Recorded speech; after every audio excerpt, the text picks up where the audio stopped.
राम राम शेतकरी मित्रांनो, आपला कापूस 2 तारखेला लागवड केलेली आहे. दिवसभर पाणी दिलं गेलं.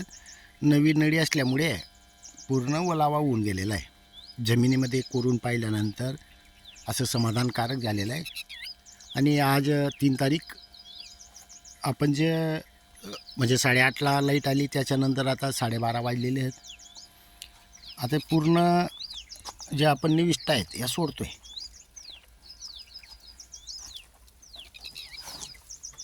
हे जे प्लेनमधलं आहे हे प्लेन पूर्ण सोडून दिलेलं आहे.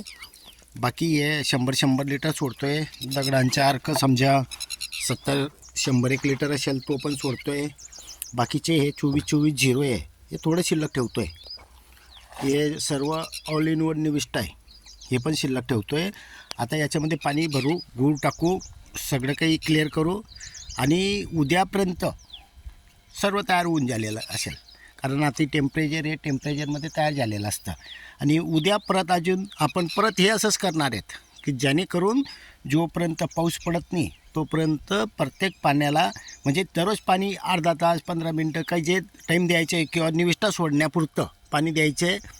आणि कापूस हा सुरुवातीचे जे नियोजन आहे सर्वात महत्त्वाचं असतं, त्याचा आपल्याला चांगला फायदा भेटेल. धन्यवाद.